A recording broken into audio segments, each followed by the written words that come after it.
laid-back atmosphere, even though there were a couple hundred angry Trump protesters right there on the front steps. Are you getting enough federal help?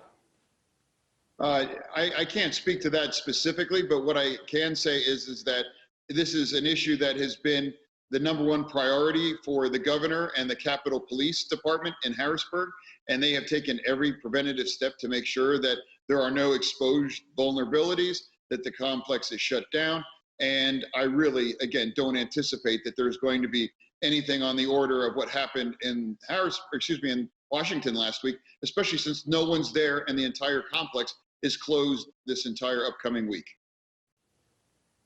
You said there was no specific threat. I wonder if we could talk more generally about that general threat. The FBI just a few months ago labeled Pittsburgh a hub for white supremacy, for extremist groups. Is that a particular concern for you going forward?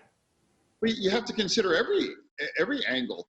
I mean, last Wednesday in Washington changed everything. I mean, this idea that you would have a mob take over the entire Capitol complex was unheard of, unprecedented. No one thought that, and that's why there wasn't the kind of security there, because no one ever believed that that was possible. So, after that, everything's possible, and there is an entirely new level of scrutiny and possibility that is being considered to make sure that there is a peaceful transfer of power and that there is no kinds of insurgency certainly in Harrisburg, and I suspect all across Pennsylvania as well too. The National Guard and the governor's office is in close contact with all other law enforcement agencies.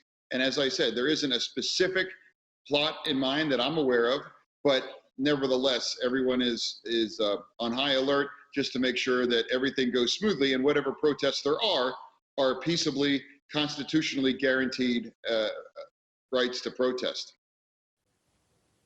You say anything is possible. I'm wondering if you could help us understand this moment we're in U.S. history. Pennsylvania, of course, one of the original colonies. It ratified the Constitution in 1787. Here we are 233 years later talking about insurrection. Where are we today as a country? I mean, your guess is as good as mine. I mean, I watched those events on the television where they took over the Capitol, much like everybody else did. It felt very 9/11. It felt very surreal.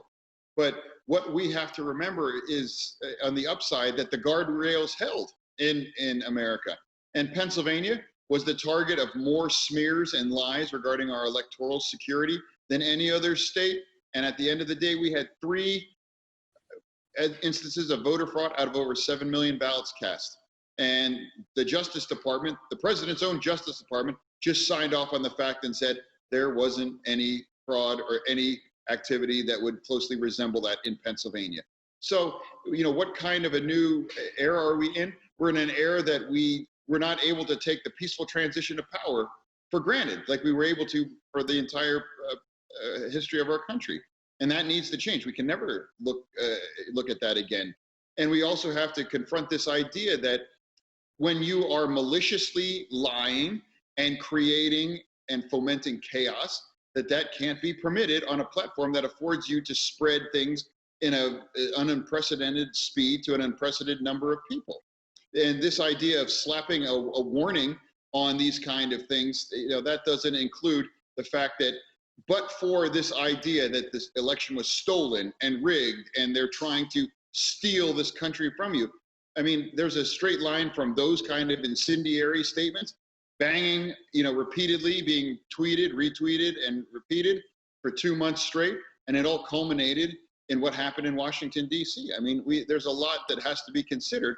So this is never, ever part of the American story again. And we can get back to one of the pillars of our democracy, and that is the peaceful transfer of power. John Fetterman is the Lieutenant Governor of Pennsylvania. John Fetterman, thank you very much. Thank you for having me.